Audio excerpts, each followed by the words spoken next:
গল্প ছদ্মবেশী ছোট লোক। লেখক ইসরাফিল তালুকদার। বাংলাদেশের সবচেয়ে বড় তালুকদার গ্রুপ অফ ইন্ডাস্ট্রির মালিক মোহাম্মদ মুজিব তালুকদার তার তালুকদার প্যালেসে বড় বড় ব্যবসায়ীদের নিমন্ত্রণ করেছে তাদের একমাত্র ছেলের জন্মদিন উপলক্ষে। কিন্তু তাদের মনে আনন্দ নেই, কেননা 10 বছর ধরে তাদের সন্তান তাদের সাথে নেই। তাই প্রতি বছরের মতো এবারও জাঁকজমকপূর্ণ ছাড়াই জন্মদিনের অনুষ্ঠান পালন করা হলো। অনুষ্ঠান শেষে মিস মরিয়ম তালুকদার মজিদ তালুকদারকে জড়িয়ে ধরে কান্না করতেছে আর বলতেছে, আমার ছেলে কবে আমাদের কাছে, কবে ফিরে আসবে বল না। এক মায় তোমার কারণেই আজ আমার ছেলে আমার কাছে নাই। মজিদ তালুকদারও প্রতিদিন খুব কষ্টে কাঁদে তার ছেলের জন্য, কিন্তু তা মনে মনে প্রকাশ করতে পারে না। কারণ পুরুষের কাঁদতে নেই, কিন্তু বাবার মন তো মানে না, তাই নীরবেই কাঁদে। এইদিকে খুব নর্মাল পোশাকে প্রবেশ করছে এক বোকাশোকা ছেলে। নাম ইসরাফিল, চেহারা উজ্জ্বল শ্যাম বর্ণ, দেখতে মাশাআল্লাহ, কিন্তু পোশাক পরিচ্ছদ ছোট লোক। হ্যাঁ, এটাই আমি। আমি বর্তমান একা, ইন্টার দ্বিতীয় বর্ষে পড়ি। এখন আর কিছু বলবো না, গল্পের সাথে থাকেন তবেই সবই জানতে পারবেন। তো আমি সরাসরি ক্লাসে চলে গেলাম। ক্লাসের সবাই বড়লোক ঘরের ছেলে মেয়ে, আর হবেই না কেন, অনেক নামি দামি কলেজ এইটা। এখানে একমাত্র মেধাবী এবং বড়লোক ঘরের ছেলে মেয়েরাই লেখাপড়া করতে পারে। আমার মেধা ভালো, তাই আমি চান্স পাইছি। আমি গিয়ে আমার দুই বন্ধুর কাছে গিয়ে বসলাম। আমার এই দুই বন্ধু ছাড়া আর কোনো বন্ধু নাই, কারণ আমি ছোট লোক। ওদের পরিচয় দেই। ওদের নাম মাসুদ ও শাকিল। ওরা সবার মতোই বড়লোক বাবার সন্তান, কিন্তু ওদের মনে অহংকার নেই। আমি ছোট লোক বলে কেউ আমাকে দেখতে পারত না, তাই আমি একাই থাকতাম। ওরাই এসে আমার সাথে বন্ধুত্ব করে। প্রথমে আমি না করি, কেননা আমি ছোট লোক, আমার সাথে বন্ধুত্ব করলে ওদের মানহানি হবে। কিন্তু ওরা বলল যে আমরা অন্যদের মতো বড়াই করি না, আমাদের সাথে নির্দ্বিধায় বন্ধুত্ব করতে পারো। আমারও ওদের ভালো মনে হলো, তাই ওদের সাথে বন্ধুত্ব করে নেই। মাসুদ ও শাকিল, কি খবর দোস্ত? কেমন আছিস? আমি আলহামদুলিল্লাহ ভালো। তোদের কি খবর? তোরা কেমন আছিস? মাসুদ ও শাকিল আলহামদুলিল্লাহ ভালো। তারপর স্যার ক্লাসে আসলো। তারপর অন্যদিকে ঘুম থেকে উঠতে দেরি হয়ে যায় বিশিষ্ট শিল্পপতি আকরাম চৌধুরীর মেয়ে মিস আমিনা চৌধুরী। বাবা মায়ের সাথে রাগারাগি করে তাড়াতাড়ি কলেজে ছুটে আসে। বাবা ও মা বলে সাবধানে যাইস। আমিনা চৌধুরী ওকে বলে তাড়াতাড়ি চলে আসে কলেজে। এদিকে কলেজে স্যার পড়ানো শুরু করেছে অনেক আগেই। মিস আমিনা চৌধুরী দরজায় এসে বলল, স্যার আসতে পারি? স্যার, আরে আমিনা যে, এত দেরি হলো কেন? আমিনা, স্যার ঘুম থেকে উঠতে দেরি হয়ে গেছে। স্যার সিটে গিয়ে বসো। Amina, okay sir. আমিনা সিটে গিয়ে বসলো। এবার আমিনার পরিচয় দেই। নাম, বাবার নাম ও বাবা কি করে সবই তো আপনারা জানেন। এবার গঠন বলি, দুধে আলতা গায়ের রং, চোখ দুটো টানা টানা এবং হাজারো ছেলের ক্রাশ। সাবধানকে নজর দিবেন না। আর একটা কথা, এত কষ্ট করে জীবনের প্রথম একটা গল্প লিখলাম, কারো তোমার রিয়েক্ট বা কমেন্ট পাই না, যার কারণে লেখার মোমেন্ট নষ্ট হয়ে যায়। সো সবাই বেশি বেশি রিয়েক্ট দিবেন আর কমেন্ট করবেন। দুঃখিত গল্পের মাঝে এগুলো বলার জন্য। তো স্যার যথারীতি সবগুলো ক্লাস করিয়ে চলে গেল। আমি, মাসুদ ও শাকিল একসাথে বেরিয়ে কলেজ থেকে যাইতেছি, এমন সময় পিছন থেকে ডাক আসলো, ইসরাফিল দাঁড়াও। আমি পিছনে তাকিয়ে দেখি আমিনা আমাকে ডাকতেছে। আমি অবাক, ওর মতো ধনী ও হাজারো ছেলের ক্লাস আমার মতো ছোট লোককে কেন ডাকতেছে? আমিনা, ইসরাফিল, তোমার সাথে আমার কিছু কথা আছে। আমি, আমার সাথে আপনার কিসের কথা? আমিনা, আমাকে তোমার বন্ধু বানাবে? আমি অবাক মাইয়ায় কয় কি? আমি বললাম, আমি ছোট লোক, আপনি বিশিষ্ট শিল্পপতির মেয়ে, আপনার সাথে আমার বন্ধুত্ব হয় না। তাছাড়া সবাই আপনাকে খারাপ বলবে। আমি চাই না আমার জন্য কেউ খারাপ কথা শুনুক। আমিনা, আমি অন্য সবার মতো অহংকারী না, আর কে কি বলে সেটা আমি দেখে নিব। আর কখনো নিজেকে ছোটলোক বলবে না। এখন আমার সাথে বন্ধুত্ব করবা ব্যাস। আমি কি মেয়ের বাবা জোর করে বন্ধুত্ব করাই? তারপর আর কি? বাধ্য হয়েই বন্ধুত্ব করলাম। আমিনা, তোমার নাম্বারটা দেও। আমি নাম্বার দিয়ে কি করবা? আমিনা, তোমার সাথে প্রেম কর্ম যত সব এক লাইন বেশি বুঝে নাম্বার চাইছি, দেও ব্যাস। আমি 95017098 এত রাগার কি আছে? আমিনা, রাখবো না। আচ্ছা, সাবধানে বাড়িতে যাইও। আমি ওকে, আপনিও সাবধানে যাইয়েন। আমিনা, ওই আপনি করে বলো কেন? আমরা বন্ধু না? এখন থেকে তুমি করে বলবে। আমি ওকে। তারপর আমি সেখান থেকে সোজা আমার কম দামি একটা ফ্ল্যাটে চলে আসি। আমি এখানে ভাড়া থাকি। কলেজ কাছেই বলে ফ্ল্যাটটা ভাড়া নিছি। যাই হোক, বাসায় এসে একটু নুডলস রান্না করলাম। ফ্রেশ হয়ে নুডলসটুকু খেয়ে একটু শরীরটা এলিয়ে দিলাম, কখন যে চোখটা লেগে গিয়ে আমার জানা নাই। আসরের আজানে আমার ঘুম ভাঙল। তারপর মসজিদে গিয়ে নামাজ আদায় করে একটু হাঁটাহাঁটি করলাম ও আমার কিছু টুকিটাকি কাজ ছিল সেগুলো করলাম। সন্ধ্যায় একবারে মাগরিবের নামাজ পড়ে ফ্ল্যাটে আসলাম। তারপর রাত খাওয়ার জন্য কিছু রান্না করলাম। রান্না করে ফ্রেশ হয়ে পড়তে বসলাম। অনেকক্ষণ পড়ার পর রাতের খাবার খেয়ে বিছানায় গাটা এলিয়ে দিলাম। অমনি আমার ফোনটা বেজে উঠল। আমি তাকিয়ে দেখি অপরিচিত নাম্বার, তাই প্রথমে ধরলাম না। আবারও সেই নাম্বার থেকে কল আসলো, তো ধরলাম না। আবারও যখন আসলো আমি ভাবলাম আমাকে হয়তো কারো দরকার, তাই এতবার ফোন দিচ্ছি, অবশেষে ফোনটা ধরলাম। আমি, আসসালামু আলাইকুম, কে বলছেন? ওই পাশ, ওয়ালাইকুম সালাম। আমি আমিনা বলছি। তোমার ফোন ধরতে এত দেরি হলো কেন? আমি সাধারণত অপরিচিত কারো ফোন ধরি না। আচ্ছা, যাই হোক, কেমন আছো তুমি? আমিনা, আলহামদুলিল্লাহ ভালো আছি, তুমি কেমন আছো? আমি আলহামদুলিল্লাহ ভালো আছি, কি করো তুমি? আমিনা, কিছু না। তুমি কি করো? আমি শুয়ে রয়েছি। খাইছো তুমি? আমিনা, হুম। তুমি? আমি হুম খাইছি। আর কিছুক্ষণ এভাবে কথা বলে আমি ঘুমের রাজ্যে বাড়ি জমালাম। এইদিকে এশিয়ার সবচেয়ে বড় company Mintu group of limited, যার সমস্ত এশিয়ার ব্যবসা বাণিজ্যের হেডকোয়ার্টার। কিন্তু এই কোম্পানির মালিক কে তা একমাত্র কোম্পানির ম্যানেজার ছাড়া কেউ জানে না। কোম্পানির সকল স্টাফদের ইচ্ছা আমাদের মালিককে যদি দেখতে পারতাম। আমাদের মালিক কত ভালো, আমাদের কত সুযোগ সুবিধা দেয় তার হিসাব নাই। পাশাপাশি বিভিন্ন কোম্পানির সাথে সুসম্পর্ক বজায় রেখে কোম্পানিকে আরো শীর্ষে নিয়ে যাচ্ছে। ম্যানেজার, সবাই মন দিয়ে কাজ করো, সামনের মাসে বিদেশি কোম্পানির সাথে বড় একটা ড্রিল হবে এবং আমাদের ড্রিলটা নিতে হবে। সকল স্টাফ, ইয়েস স্যার। আমরা মন দিয়েই কাজ করব। ম্যানেজার, ওকে, স্টার্ট নাও। সকল স্টাফ, ইয়েস স্যার। এদিকে ফজরের আজানে আমার ঘুম ভাঙে। তারপর নামাজ আদায় করে একটু হাঁটাহাঁটি করে ফ্ল্যাটে আসলাম।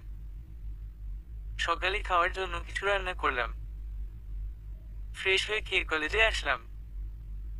আর কলেজে এসে দেখলাম, কলেজে গিয়ে দেখি একটা মেয়েকে কয়েকজন ছেলে বিরক্ত করতেছে, মাঝে মাঝে গায়ে হাত দেওয়ার চেষ্টা করতেছে। আমি তো কোনো মেয়ের অসম্মান সহ্য করতে পারি না। এটা দেখে অতীতের কথা মনে পড়ল। আমি আর দেরি না করে ওদের সামনে গেলাম। গিয়ে দেখি ওদের লিডার এখানকার এমপি ছেলে। আমি গিয়ে, আরে ভাই, কি করতেছেন? একটা অসহায় মেয়েকে এভাবে বিরক্ত করছেন কেন? ওকে যেতে দিন। ওদের লিডার এই ছোট লোকের বাচ্চা, ছোট লোক, তুই এখানে কি করস? আর আমাদের কাজে ব্যাঘাত ঘটানোর সাহস কি করে হয় তোর? আমার তো এই কথা শুই না মাথা গরম হয়ে গেছে। একে তো একটা মেয়েকে বিরক্ত করছে, গায়ে হাত দিচ্ছে, তারপর আবার আমার বাবাকে ছোট লোক বলছে। আমাকে বলে বলুক, কিন্তু আমার বাবাকেও বলছে, রাগে আমার মাথা আগুন হয়ে গেছে। পাশেই তাকিয়ে দেখ, মজবুত একটা লাঠি পড়ে রয়েছে। তারপর সেই লাঠি দিয়ে সব কয়টারই ইচ্ছামতো মারলাম। যখন দেখলাম সবার অবস্থা নাজেহাল, তখন ওদের মারা বাদ দিলাম। ওদের লিডার তোকে আমি দেখে নিব। আমি দেখিস, পারলে একটা ছবি তুলে রাখো, যখন মন চায় তখন দেখিস। এই ঘটনায় সবাই অবাক, কেউ কেউ বলছে ঠিক হয়েছে, এমন করাই উচিত এদের। তার আমি সোজা কলেজের ওয়াশরুমে গিয়ে ফ্রেশ হয়ে চলে আসলাম। মাছুদার শাকিলের কাছে গেলাম। ইতোমধ্যে আমিনা এসে হাজির। আমিনা, ইসরাফিল, তুমি ওদের মেরে ঠিক করো নাই, ওরা যদি তোমার কিছু করে? শাকিল ও মাছুদ, হদস্ত, ওরা অনেক খারাপ, তর যে কোনো ক্ষতি করতে পারে। আমি ভয় পাই না। আর তাছাড়া আমার সামনে কোনো মেয়েকে বিরক্ত করলে আমি সহ্য করতে পারি না। এসব কথা বাদ দে, চল ক্লাসে যাই। সবাই হুন, চল ক্লাসে যাই। তারপর আমরা ক্লাসে চলে যাই। ওদিকে তালুকদার ম্যানশনে আজ অনেক খাবারের আয়োজন করা হয়েছে কেননা তাদের মেয়ের জামাই মি শাহিন চৌধুরী তার পরিবার নিয়ে তালুকদার ম্যানশনে বেড়াতে এসেছে। ও আপনাদের বলছি কিনা মনে নেই, মজিদ তালুকদারের একটা মেয়ে আছে, নাম মলি তালুকদার। ওনার স্বামী ও শ্বশুর বাড়ি থেকে বেড়াতে এসেছেন সবাই তালুকদার ম্যানশনে। তো সবাই এসেছে, সবাইকে যথেষ্ট আপ্যায়ন করা হয়েছে। পরে সবাই চলে যায় সাথে মজিদ তালুকদারের জামাতা, কেননা সেও অনেক বড় শিল্পপতি, তাই সেও চলে যায়, কিন্তু মলি তালুকদার থেকে যায়। সে কিছুদিন থাকবে এখানে। তার স্বামীও তাকে না করে না, এমনকি আরো বলে গেল, তুমি কিছুদিন থাকো, আমার ব্যবসায়িক কাজের ফাঁকে কোনো এক সময় তোমাকে নিয়ে যাইরো। তো মলি তালুকদার বাবা মার রুমে গিয়ে দেখে তাদের মন খারাপ। মলি তালুকদার জানে কেন তাদের মন খারাপ। তাই মলি এর আব্বু আম্মু, তোমরা মন খারাপ করো না, দেখবে আমার ভাই আবার আমাদের কাছে ফিরে আসবে। ওর জিদ বেশি, তাই ও আমাদের ছেড়ে 10 বছর ধরে দূরে রয়েছে, তোমরা চিন্তা করো না, ও খুব তাড়াতাড়ি আমাদের কাছে চলে আসবে। মা বাবা মলিকে জড়িয়ে ধরে কান্না করে বলে, তোর কথাই যেন সত্যি হয়, ও যেন খুব তাড়াতাড়ি আমাদের কাছে ফিরে আসে। আর এদিকে স্যার প্রতিদিনের মতো ক্লাস করিয়ে চলে গেল, আমরা যার যার মতো বাড়িতে চলে আসলাম। এসে প্রতিদিনের মতো ফ্রেশ হয়ে খাওয়া দাওয়া করে ঘুম থেকে উঠে আসরের সালাত আদায়, তারপর হাঁটাহাঁটি ও টুকিটাকি কাজ করে সন্ধ্যায় মাগরিবের নামাজ আদায় করে বাসায় আসলাম। তারপর খাওয়া দাওয়া করে পড়তে বসলাম। এখন থেকে আরো বেশি পড়তে হবে, কেননা ফাইনাল পরীক্ষার বেশি দেরি নাই, আর আমাকে ভালো করতে হবে পরীক্ষায়। তারপর অনেকক্ষণ পড়লাম। পড়া শেষ করে আমি বিছানায় গায়ে এলিয়ে দিলাম, অমনি আমিনার ফোন, ওর সাথে কিছুক্ষণ কথা বলে ফোনটা রেখে দিলাম। এভাবেই চলতে থাকলো আমাদের দিন। এতদিনে আমিনা আমার অনেক কেয়ার করেছে। প্রতিদিন ওর সাথে কথা বলতেই হয়, না বললেই রাগ করে।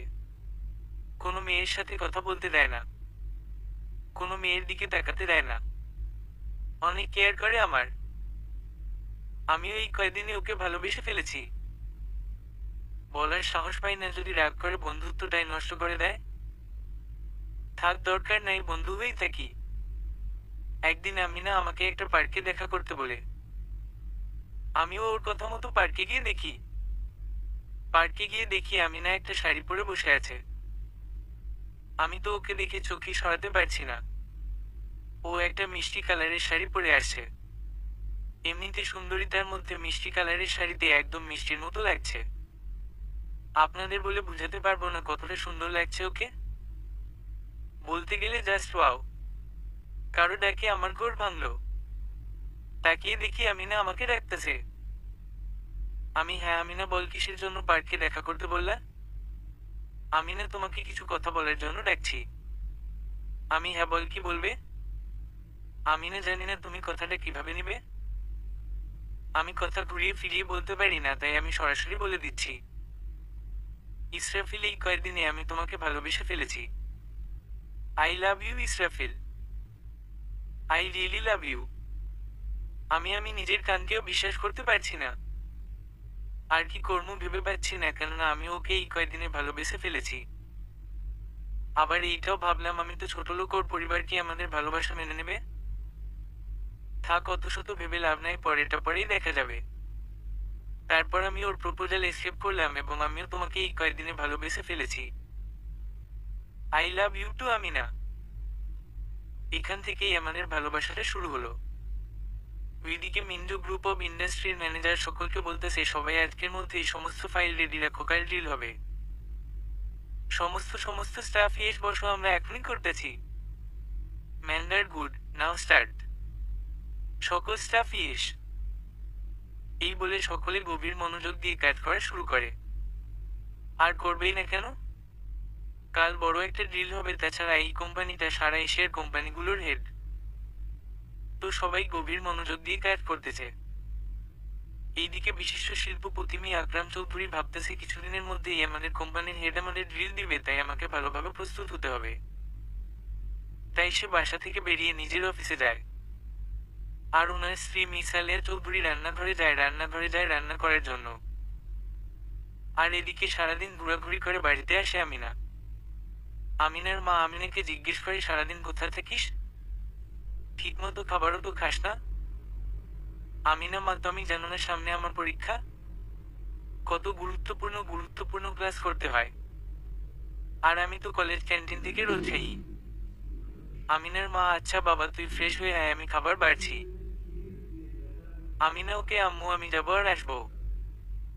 আমিনার মা, হুম যা পাগলি মেয়ে একটা। আমিনা, হুম। তারপর আমিনা ফ্রেশ হয়ে খেয়ে নিজ রুমে এসে বিছানায় গায়ে লিপ দেয় এবং বাড়ি জমায় ঘুমের রাজ্যে। আর এইদিকে আমি প্রতিদিনের মতো হাত মুখ ধুয়ে খাওয়া দাওয়া করে একটা ঘুম দেই। আজ আসরের আজানের আগেই আমার ঘুম ভাঙে। তাই ভাবলাম কোথা থেকে আর ঘুরে আসি, যেই ভাবা সেই কাজ। তাই আমি রওনা দিলাম মন্তব্যের দিকে। সেখানে গিয়ে দেখি অনেক এতিম বাচ্চা মনের আনন্দে খেলতেছে। হ্যাঁ, আমি এতিমখানায় এসেছি। এটা আমার বাবার তৈরি এতিমখানা। আমি এখানে মাঝে মাঝেই আসি। আমি এখানে যে আসি সেটা আমার বাবা জানে না, কারণ এখানকার খাদেমকে না করে দিচ্ছি আমি যে এখানে মাঝে মাঝে আসি সেটা আমার বাবাকে না বলতে। ও, আপনারা তো সবাই আমার বাবার পরিচয় জানতে চাইবেন? গল্পের সাথেই থাকেন, সবই জানতে পারবেন। বাচ্চারা আমাকে দেখার সাথে সাথে দৌড়ে এসে ঘিরে ঘিরে ধরলো এবং বলতে থাকলো, আঙ্কেল এসেছে, আমাদের অনেকগুলো চকলেট দিবে, কি মজা কি মজা। হ্যাঁ, আমি যখনই এখানে আসি তখনই বাচ্চাদের জন্য চকলেট নিয়ে আসি। হ্যাঁ, তোমাদের চকলেট দিব। অনেকগুলো চকলেট নিয়ে এসেছি। তার আগে বলো সবাই কেমন আছো? বাচ্চারা, ভালো আঙ্কেল। তুমি কেমন আছো? আমিও ভালো আছি। তা পড়াশোনা কেমন চলতেছে তোমাদের? বাচ্চারা, খুব ভালো। তারপর আমি বাচ্চাদের জন্য যে চকলেটগুলো নিয়ে এসেছিলাম সেগুলো ওদের দিয়ে দিলাম। ওরা চকলেট পেয়ে খুশি হয়ে আবার খেলতে চলে গেল। আমি গেলাম খাদেমের সাথে দেখা করতে। তার সাথে দেখা সাক্ষাৎ করে আমার কাছে কিছু টাকা ছিল, তা দিয়ে আমি চলে আসলাম নিজের ফ্ল্যাটে। তারপর রান্না করলাম, ফ্রেশ হয়ে খেয়ে পড়তে বসলাম। পড়া শেষ করে আমিনার সাথে কথা বলে হারিয়ে গেলাম ঘুমের রাজ্যে। ওইদিকে এমপি খুব উত্তেজিত, কেননা তার ছেলে এখনো হাসপাতালে। এমপি বলতেছে, ওই ছোট লোকের এত বড় সাহস, আমি এই এলাকার এমপি, এর এমপির পোলার গায়ে হাত তুলছে, ওকে আমি জেলের ভাত খাওয়ামু। হ্যাঁ, আমি যে এমপির পোলারে মারছি তা এমপির ছেলেপেলেরা এমপিকে বলছে, আর এমপি আমাকে শাস্তি দেওয়ার পূর্ব পরিকল্পনা করছে। আজ সকাল সকাল খুব ব্যস্ত আমিনার বাবা মিয়া আকরাম চৌধুরী, কেননা কাল তাদের কোম্পানির হেডকোয়ার্টার বড় একটা ডিল পাইছে এবং সেগুলো অন্যান্য কোম্পানির মাঝে বিলিয়ে দেওয়ার জন্য মিটিং ডাকছে, তাকে সেখানে উপস্থিত থাকতে হবে। হ্যামিন্দ্র গ্রুপ লিমিটেড এশিয়ার সকল কোম্পানির হেডকোয়ার্টার কাল ডিলটা পাইছে এবং ডিলটা কোম্পানির আন্ডারে থাকা সকল কোম্পানির মাঝে বিলিয়ে দেওয়ার জন্য কোম্পানির মালিকদের মিটিংয়ে ডাকা হয়েছে। মিয়া আকরাম চৌধুরী খাওয়ার সময় ব্যস্ততা দেখালে মিস চৌধুরী বলেন, মিস চৌধুরী খাওয়ার সময় ব্যস্ততা দেখানো উচিত না, এতে বিষম লাগতে পারে। তাই খাবার ধীরে সুস্থে খেতে হয়। মি চৌধুরী, আরে আলিয়া, তুমি জানো না কাল আমাদের কোম্পানির হেডকোয়ার্টার বড় একটা ডিল পাইছে এবং আজ তা তার আন্ডারে থাকা সকল কোম্পানিকে বর্টন করে দিবে বলে মিটিং ডাকছে, তাই আমার তারা। যাকগে, ওসব কথা বাদ দাও। আমিনা মামুনি কি কলেজে চলে গেছে? মিস চৌধুরী, না, আপনার নবাবজাদির এতক্ষণ না এখনো ঘুম থেকে উঠে নাই। মি চৌধুরী, আচ্ছা তুমি আমিনাকে ডেকে এনে দুজন একসাথে খেয়ে নিও, আমার তারা আছে, আমি গেলাম। মিস চৌধুরী, আচ্ছা সাবধানে যাইয়েন। মি চৌধুরী, ওকে। এই বলে মি চৌধুরী চলে গেল আর মিস চৌধুরী গেল আমিনাকে ডাকতে। আজ ঘুম থেকে উঠতে দেরি হয়ে যায় আমার, তাই তাড়াতাড়ি উঠে হাত মুখ ধুয়ে রান্না করলাম। তারপর ফ্রেশ হয়ে খেয়ে চলে আসলাম কলেজে। কলেজে এসে দেখি মাসুদ ও শাকির বটতলা বসে রয়েছে। হ্যাঁ, আমাদের কলেজে বড় একটা বটগাছ আছে। বটগাছের নিচে বসার জন্য সুন্দর করে বসার জায়গা তৈরি করা হয়েছে। আমরা ক্লাস টাইমের বাইরে এখানে আড্ডা দেই। আমি ওদের কাছে গিয়ে ওদের পাশে বসলাম এবং বললাম, আমি কি রে, কি খবর তোদের? কেমন আছিস তোরা? শাকিল ও মাসুদ, আলহামদুলিল্লাহ ভালো। তোর কি খবর? কেমন আছিস তুই? আমি আলহামদুলিল্লাহ ভালো। ইতোমধ্যে আমিনা এসে হাজির। তারপর আমরা কিছুক্ষণ আড্ডা দিলাম। তারপর আমি বললাম, আমি চল, ক্লাসের সময় হয়েছে, ক্লাসে যাই। সবাই হুন চল। তারপর আমরা সবাই ক্লাসে চলে গেলাম। যথারীতি স্যার সবগুলো ক্লাস করিয়ে চলে গেল। আমরা বেরিয়ে আসলাম। বেরিয়ে এসে দেখি বেরিয়ে এসে দেখি মাঠ ভর্তি পুলিশের গাড়ি। আর পুলিশগুলো আমার দিকেই আসে।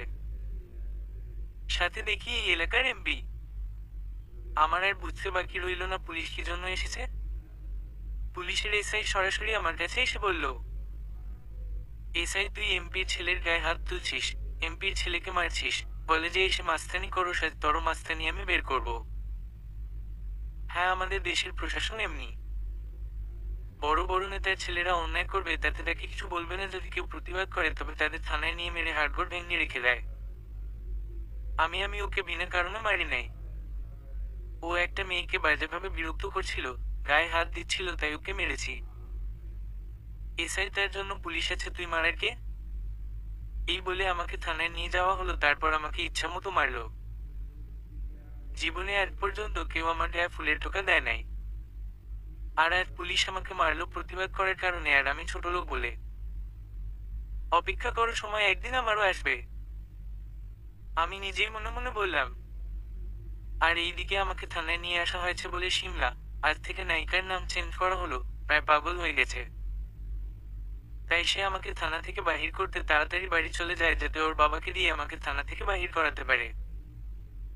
কিন্তু ও বাড়িতে গিয়ে দেখে ওর বাবা বাড়িতে নেই। তাই ও ওর বাবাকে বলে আমাকে ছাড়ানোর জন্য থানায় ফোন করে আমাকে ছেড়ে দিতে।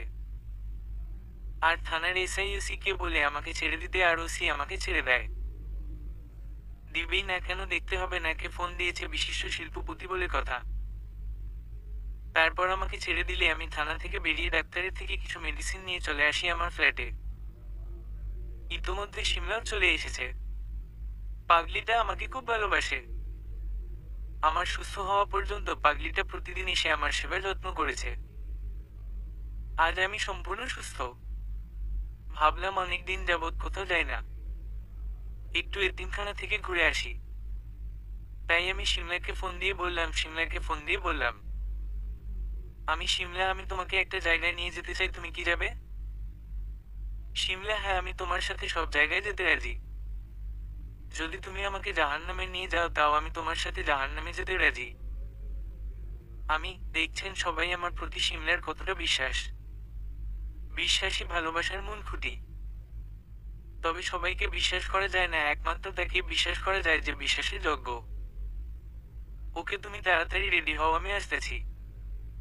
তারপর আমি রেডি হয়ে চলে গেলাম শিমলাদের বাসার কাছে। শিমলাকে নিয়ে চলে গেলাম গন্তব্যের দিকে। আজ শিমলাকে আরো অপূর্ব মায়াবী লাগছে। আগেই বলছি, শিমলা হাজারো ছেলের ক্রাশ। তাহলে ভাবেন আজ কতটা সুন্দর লাগছে ওকে। আমি তো ওর থেকে চোখে সরাতে পারছি না। কিছু দূর যাওয়ার পর একটা দোকানের কাছে থামলাম। তারপর দোকান থেকে অনেকগুলো চকলেট কিনলাম। আলাদা কিছু চকলেট শিমলার জন্য নিলাম, কারণ আমি জানি ও চকলেট খুব পছন্দ করে। চকলেটগুলো ওকে দিলাম। ও চকলেট পেয়ে খুব খুশি। ও চকলেট বাচ্চাদের মতো খেতে লাগলো, আর আমি ওর খাওয়া দেখতে লাগলাম। কিছু সময় পর আমরা গন্তব্যে পৌঁছে গেলাম। বাচ্চাগুলো আমাকে দেখার সাথে দৌড়ে আসলো, আর আমাকে ঘিরে ধরলো, আর বলল, বাচ্চারা, আঙ্কেল কেমন আছো? আর এই আন্টিটা কে? আমি আলহামদুলিল্লাহ ভালো আছি। তোমরা কেমন আছো? এটা হলো তোমাদের হবু আন্টি। বাচ্চারা, আলহামদুলিল্লাহ ভালো আছি। আন্টিটা তো দেখতে খুবই মিষ্টি। তোমাদের দুজনকে খুব সুন্দর মানিয়েছে। এই কথা শুনে শিমলা খুব লজ্জা পেল, আর বাচ্চাদের সাথে খেলতে চলে গেল। আমি গেলাম খাদেমের সাথে কথা বলতে, এবং কিছু টাকা তাকে দিয়ে চলে আসলাম শিমলার কাছে। সারাদিন এতিমখানায় কাটালাম। আর আজ আমি অনেক খাবারের আয়োজন করেছিলাম। আর এই এতিমখানায় প্রায় ভালো ভালো খাবারের আয়োজন করা হয়। কেননা আগেই বলছি, এটা আমার বাবার এতিমখানা। এখানে ভালো ভালো খাবারের আয়োজন করা হয় কেননা বাচ্চারা যাতে বুঝতে না পারে যে তারা এতিম। তারপর চলে আসলাম সিমলাদের বাসার উদ্দেশ্যে কেননা ওকে ওদের বাসায় রেখে আসতে হবে। এরই মিস সিমলা বলল, ধন্যবাদ তোমাকে। আমি কেন? সিমলা এগিয়ে আমাকে এত সুন্দর একটা জায়গায় নিয়ে আসার জন্য। সত্যি খুব ভালো লাগছে আমার এই বলে আমাকে একটা পাপ্পি দিল গেলে। আমি তো পুরোই শকড। জীবনের প্রথম একটা পাপ্পি খেলাম। আমি বললাম, এটা কি করলে তুমি? সিমলা, কেন কি করলাম আমি? আমাদের এখনো বিয়ে হয়নি। বিয়ের আগে এগুলো করা পাপ। তাই এগুলো বিয়ের পরেই করবে। আর এগুলো বিয়ের আগে করা আমার পছন্দ না। সিমলা, আচ্ছা বাবার, ঠিক আছে। আর এজন্যই আমি তোমাকে এত ভালোবাসি। আমি হুম। তারপর সিমলাকে ওদের বাসায় নামিয়ে দিয়ে চলে আসলাম নিজের ফ্ল্যাটে। আমি ফ্ল্যাটে গিয়ে দেখি আমার মা, বাবা, বোন সবাই আমার ফ্ল্যাটে। আমি অবাক। মা আমাকে দেখা মাত্রই দৌড়ে আমার কাছে চলে আসলো আর আমাকে সারা কপালে মুখে চুমু খেতে লাগলো। সাথে বোন ও বাবাও আমাকে জড়িয়ে ধরে কান্না করতে লাগলো। কেননা দীর্ঘ 10 বছর পর আমার সাথে তাদের দেখা। হ্যাঁ, আমি এই মজিদ তালুকদারের ছেলে ইসরাফিল তালুকদার। একটা সামান্য অতীতের জন্য আমার পরিবার থেকে দূরে সরে রয়েছি। আমার জিদ অতি তীব্র। আমার মতো জিদি মনে হয় দ্বিতীয় কেউ নাই, কেননা সামান্য অতীতের জন্য কেউ 10 বছর পরিবার থেকে দূরে সরে থাকতে পারত না। আপনাদের অতীত নিয়ে বলি। অতীত, আমি এমনি দুষ্ট থাকতে পারি, কিন্তু আমার সামনে কোনো মেয়ের অপমান অপদস্থ সহ্য করতে পারি না। তো একদিন কোনো একটা কারণে এক জায়গায় গেছিলাম, আসার পথে দেখি আমাদের থানার ওসির ছেলে একটা মেয়ের ওড়না নিয়ে টানাটানি করতেছে। এটা দেখে আমি এগিয়ে গেলাম। শান্তভাবে বললাম, আমি এখানে কি হয়েছে, ওনার ওড়না নিয়ে টানাটানি করতেছেন কেন? ওসির ছেলে, আমার যা ইচ্ছে তাই করবো, তাতে তর কি? আমি একে তো একটা মেয়ের ওড়না নিয়ে টানাটানি করতেছে, আবার বলে আমার কি? আমি আগেই বলছি মেয়েদের অপমান সহ্য করতে পারি না। তাই পাশে তাকিয়ে দেখি গেছে শক্ত ডাল পড়ে রইছে। আমি সেইটা দিয়ে এমন মারা মারলাম ওর প্রাণ যায় যায় অবস্থা। অবস্থা ভয়াবহ দেখে ওকে মারা বাদ দিয়ে আমি বাসায় চলে আসি। এদিকে ওসির ছেলে ওসিকে জানায় আমি তাকে মারছি, কেন মারছি তা বলে না। তারপর ওসি আমার বাবাকে জানায়। ওসি আমাকে গ্রেফতার করে না, কারণ আমার বাবার অনেক ক্ষমতা, জানে আমাকে গ্রেফতার করে লাভ হবে না। আর আমার বাবার কথায় অনেক এমপি মন্ত্রী উঠবস করে। বাবা বাসায় এসে আমাকে ইচ্ছামতো বকে। একটা কথা আজ পর্যন্ত আমার বাবা আমার গায়ে হাত তুলেনি। আমি বাবাকে বললাম, আমি এই কারণে ওকে মেরেছি। বাবা, সামান্য কারণে এইভাবে মারবি? আমার মান সম্মান কিছুই রইল না। বেরিয়ে যা আমার বাড়ি থেকে। আমি থাকবো না আর এই বাড়িতে। আমি তো বিনা কারণে কাউকে মারিনি, তাও বাবা আমাকে বাড়ি থেকে চলে যেতে বললো, থাকবো না এই বাড়িতে। আমি জানি বাবা এগুলো রাগের মাথায় বলছে, তারপরে যেহেতু বলছে তাই চলে যাবি। আমি আগেই বলছি আমি তীব্র জেদি। হ্যাঁ, সেদিনই সেই বাড়ি থেকে চলে আসছিলাম। আর কোনো দিন তাদের মুখোমুখি হয়নি। তাই আমি ছদ্মবেশ ধরে থাকতাম। এবার বর্তমানে আসা যাক। আম্মু, তুই কি করে পারলি এত বছর আমাদের থেকে দূরে থাকতে? আমার কত কষ্ট হয়েছে জানিস? কত জায়গায় তোকে কোথাও পাইনি। আমি সরি আম্মু। আমি আর এমন করব না। আব্বু, সামান্য রাগের মাথায় বাড়ি থেকে বেরিয়ে যেতে বলেছি বলে আমাকে এতবার শাস্তি দিলি। আমি সরি আব্বু, আমাকে ক্ষমা করে দেও। আব্বু ভাই, তুই কি করে পারলি এমনটা করতে? একবারও কি আমাদের কথা মনে পড়তো না? আমি শরীরে আপু খুব মিস করছি। আর তুমি তো জানি আমি তীব্র জেদি। এই জেদের কারণে আর ওই বাড়িতে যাইনি। আচ্ছা, এসব কথা বাদ দাও, আমি যে এখানে থাকি তা তোমরা জানলে কি করে? আব্বু, আমি কিছু কাপড় কেনার জন্য শপিং করতে গিয়েছিলাম। সেখান থেকে আসার পথে তোকে দেখি আর তোকে ফলো করতে করতে এখানে আসি। তারপর আমি বাবা মাকে ফোন করে এখানে আসতে বলি আর ওনারা চলে আসে। আচ্ছা তোমরা বসো, আমি তোমাদের জন্য খাবারের ব্যবস্থা করতেছি। আমি সবার জন্য খাবার অর্ডার করলাম, সবাই একসাথে খেলাম। খাওয়ার সময় আম্মু ও আপু দুজনেই আমাকে খাওয়াইয়ে দিছে। আজ অনেকদিন পর তৃপ্তি সহকারে খাইলাম।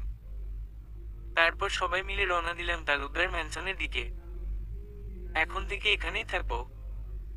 চলে আসলাম আমার রুমে। আমার রুম আগের মতোই পরিষ্কার পরিচ্ছন্ন রয়েছে। আমি আম্মুই রোজ আমার রুম পরিষ্কার পরিচ্ছন্ন করে রাখে। তো সেদিন আমরা সবাই গল্প আর আড্ডার মাঝে কাটিয়ে দিলাম। পরের দিন আবার সেই একই গেটআপে কলেজে চলে গেলাম। যাওয়ার আগে থানায় গেলাম এবং এসআইকে ইচ্ছামতো শাসিয়ে আসলাম, কেননা শুধুমাত্র কথার উপর ভিত্তি করে শাস্তি দেওয়া ঠিক না। আর ছোটলোক বলে যে অন্যায়ের প্রতিবাদ করলে তাকে যে শাস্তি পেতে হয় তা যেন আর না হয়। এসআই আমার কাছে ক্ষমা চাইছে আর বলছে কোনোদিন এমন আর এমন করবে না। এসআইয়ের ক্ষমা চাওয়ার কারণ আমি আমার বাবার পরিচয় ওনাকে দিচ্ছি, আর এও বলছি যে আমি কিন্তু যে কোনো সময় আমি আপনার চাকরি খেয়ে দিতে পারি। সামান্য এমপির কথায় আমাকে মেরেছেন, তার জন্য আপনার চাকরি আর থাকবে না। এটা বলাতে এসআই আমার কাছে ক্ষমা চাইছে আর কথা দিচ্ছে এমন আর করবে না। তারপর আমি সোজা কলেজে চলে গেলাম। কলেজে গিয়ে দেখি এমপির ছেলে আর সিমলার সাথে অসভ্যতামি করার চেষ্টা করতেছে। এটা দেখে তো আমার মাথায় রক্ত উঠে গেছে। এক হলো আমি মেয়েদের অপমান সহ্য করতে পারি না, আর দ্বিতীয় হলো ও আমার ভালোবাসার মানুষের সাথে অসভ্যতামি করছে। ওর আজকে রক্ষা নেই। তারপর আমি ওর কাছে যাই, ও সহ ওর সাথে যতগুলো লোক ছিল তাদের মারতে মারতে তাদের অবস্থা নাজেহাল করে দেই। আর আমার আব্বুকে ফোন করে বলি যেন এমপিকে যেন তার পদ থেকে সরিয়ে দেওয়া হয়। আব্বু তাই করলো। আমি আগেই বলছি আমার আব্বুর অনেক ক্ষমতা, তার কথায় অনেক মন্ত্রী উঠবস করে। আর এমপিকে তার পদ থেকে সরিয়ে দেওয়ার কারণ হলো এমপি তার ছেলেকে অন্যায় কাজে বারবার প্রশ্রয় দিচ্ছে, যার ফলে দেখা যাবে সমাজে কোনো নারীর নিরাপত্তা থাকবে না। তাই এমপিকে তার পদ থেকে সরিয়ে দেওয়া হলো। দরকার নাই এমন এমপির। তারপর সিমলাকে সাথে নিয়ে ক্লাসে গেলাম। আর আমি যে এমপিকে তার পদ থেকে সরিয়ে দিতে আব্বুকে বলছি তে সিমলা জানে না, আর জানানোই নাই। আজ আমার আর সিমলার কারো ক্লাস করার মুড নাই, তাই সিমলাকে নিয়ে চলে গেলাম পার্কে, যাতে ওর মুড ভালো হয়। তারপর পার্কে গিয়ে সিমলার মুড ভালো করার চেষ্টা করলাম। অবশেষে মহারানীর মুড ভালো হলো। সিমলাকে নিয়ে আজ অনেক আনন্দ করলাম। আইসক্রিম খেলাম, ফুচকা খেলাম। মেয়েরা যে এত ফুচকা খেতে পারে তা সিমলাকে না দেখলেও বিশ্বাসই করতে পারতাম না। তারপর সারাদিন সিমলার সাথে ঘুরে ওকে ওর বাড়িতে পৌঁছে দিয়ে চলে আসলাম তালুকদার ম্যানশনে। এসে ফ্রেশ হয়ে খাওয়া দাওয়া করে রুমে গিয়ে দিলাম এক ঘুম। ওইদিকে মিন্টু গ্রুপ অব লিমিটেডের ম্যানেজার সকল স্টাফদের জানাইতেছে যে বিশ্ব বিজনেস ইনকাম র্যাঙ্কে যে সকল কোম্পানি টপ 10-এ আছে কাল তাদের কোম্পানির সিইও বা মালিক সরাসরি পুরস্কার দেওয়া হবে। আমাদের সবাইকে ওইখানে যাইতে হবে। আর আপনাদের দীর্ঘদিনের ইচ্ছা পূরণ হতে চলেছে। এই বার্তা তার আন্ডারে থাকা সকল কোম্পানির মালিকদের জানিয়ে দিচ্ছে মিন্টু গ্রুপ অব লিমিটেড। সকল কোম্পানির মালিক সাথে সিমলার বাবা ও আমার বাবা যাওয়ার জন্য প্রস্তুতি নিচ্ছে। এইদিকে আমি সকাল সকাল ঘুম থেকে উঠে ফ্রেশ হয়ে খাওয়া দাওয়া করে আম্মুর কাছে গল্প করতে বসলাম। গল্পের এক পর্যায়ে আম্মু বলল, আম্মু ইসরাফিল অনেক অনেক হয়েছে, এবার বিয়ে করে ঘরে বৌমা নিয়ে আয়। আর কয়দিন না কয়দিন বেঁচে থাকতে পারবো তার তো ঠিক নেই। অন্তত মরার আগে নাতি নাতনির মুখ দেখতে চাই। আমি আম্মু এসব কথা আর বলবে না। আল্লাহ তোমাকে আরো অনেক বছর বাঁচিয়ে রাখুক। আর হ্যাঁ, আমি তোমার কথাটা ভেবে দেখছি। এই বলে আমি চলে আসলাম নদীর কাছে। আসার পথে সিমলাকে এখানে আসতে বলছি। আমি আসার কিছুক্ষণের মধ্যে সিমলা চলে আসলো। আমি আর সিমলা পাশাপাশি বসে আছি। এর মধ্যে সিমলা আমাকে বলল, সিমলা আচ্ছা ইসরাফিল, আমরা বিয়ে করছি কবে? আমি তো ছোট লোক, তোমাকে বিয়ে করে খাওয়াবো কি? আর তোমার বাবা তোমাকে আমার সাথে বিয়ে দিবে না। তার থেকে ভালো তুমি আমাকে ভুলে অন্য ধনী একজনকে বিয়ে করে নেও, ও তোমাকে খুব ভালো রাখবে। একটু মজা করে বললাম, দেখি ও কি বলে। সিমলা দেখো ইসরাফিল, আব্বুকে আমি রাজি করাবো। আমি তোমার সাথে করে ধরে থাকতে রাজি। আর তোমাকে ছাড়া অন্য কাউকে আমি বিয়ে করতে পারবো না। যা বলার অনেক বলছো, এখন আমি আসি বলেই রাগ দেখিয়ে চলে গেল। আমি 1000বার ডাকলাম, একটুও শুনলো না। বাপরে, যেদি মেয়ে একে বিয়ে করলে তো জীবন শেষ। তারপর আমি চলে আসলাম বাসায়।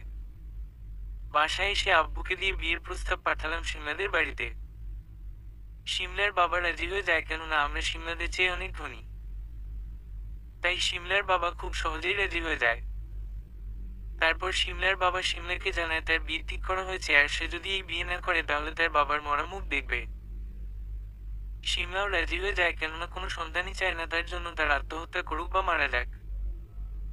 তারপর সিমলা আমাকে জানায় যে তার বাবার চাপে আমাকে বাধ্য হয়ে বিয়ে করতে হচ্ছে।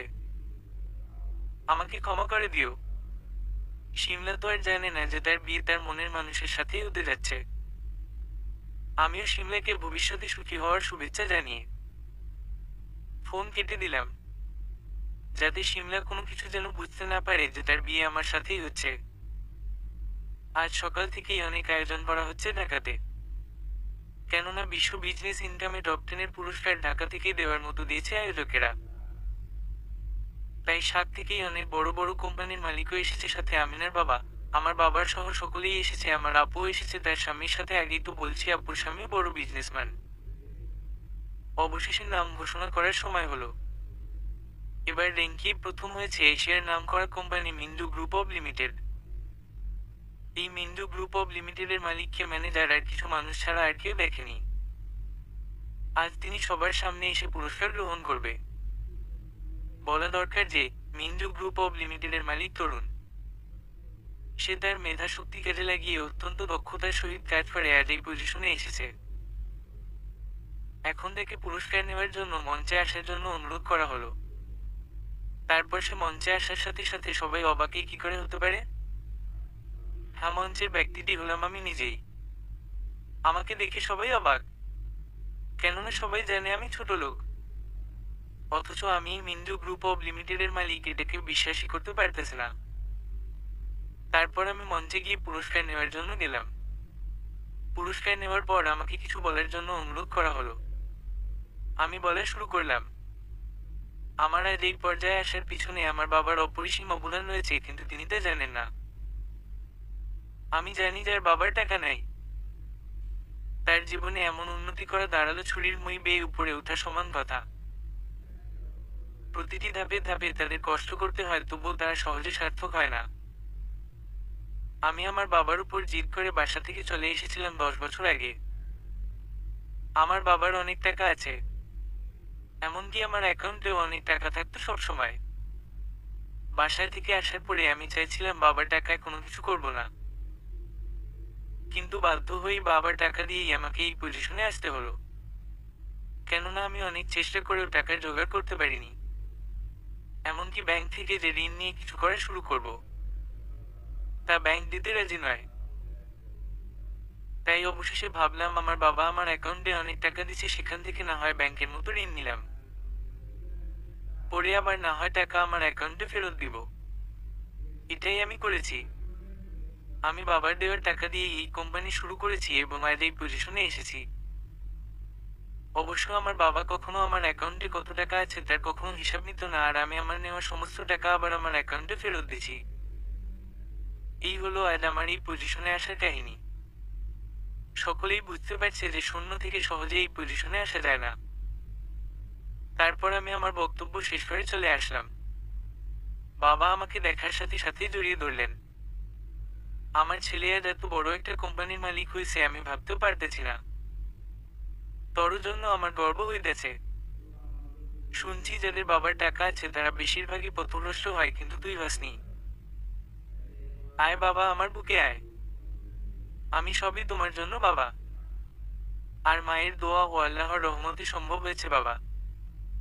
এখন চলো বাড়ি যাই। তারপর বাড়িতে এসে সরাসরি প্রস্তাব পাঠালাম সিমলার বাবার কাছে যে কালকেই আমার আর সিমলার বিয়ের আয়োজন করতে। সিমলার বাবাও রাজি, কেননা আমার বাবা বাংলাদেশের নামকরা বিজনেসম্যান। তার চেয়ে বড় কথা, তার হবু জামাতা মানে আমি মিন্টু গ্রুপ অব লিমিটেডের মালিক। কোন মেয়ের বাবাই রাজি না হয়ে পারবে? সিমলার বাবাও রাজি। অবশ্য আমার আর সিমলার বিয়ের কথা সিমলাকে জানাতে না করছি। সিমলার বাবা মানে আমার শ্বশুর আরো বেশি চালাক। সে সিমলাকে এই বলে রাজি করাইছে যে বিয়ে না করলে তার বাবার মরা মুখ দেখবে। সিমলাও বাধ্য হয়ে বিয়ে করতে রাজি হয়ে যায়। পরের দিন সন্ধ্যায় বিয়ের সমস্ত ভেজাল শেষ করে শিমলাকে আমাদের বাসায় নিয়ে আসলাম। কবুল বলার সময় শিমলা একবারও তাকায়নি যে কার সাথে কবুল বলতেছে, কারণ সে তার বাবার কথায় বাধ্য হয়ে বিয়ে করতেছে। তাই সে কাকে বিয়ে করতেছে তা দেখার প্রয়োজন বোধটুকু মনে করেনি। রাত 11টা বাজে আমি আমার রুমের দরজার সামনে দাঁড়িয়ে আছি, রুমে যাওয়ার সাহস পাইতেছি না। দুলাভাই এসে আমাকে জোর করে রুমে পাঠিয়ে দিল। আমি এক বুক সাহস নিয়ে রুমে ঢুকলাম। দেখি শিমলা ঘোমটা দিয়ে নিচের দিকে মন খারাপ করে চেয়ে আছে। আমি আস্তে করে ওর পাশে গিয়ে বললাম, ম্যাডাম আপনার কি মন খারাপ? আমার কণ্ঠ শুনে শিমলার মনে হচ্ছে কণ্ঠটা যেন কেমন চেনা চেনা লাগছে, তাই তাড়াতাড়ি ঘুমটা উঠিয়ে সামনে তাকালো। তারপরেই শুরু হলো। শিমলা কুত্তা, বানর, হনুমান, ইঁদুর, বিড়াল, ব্যাঙ, তুই এখানে কেন?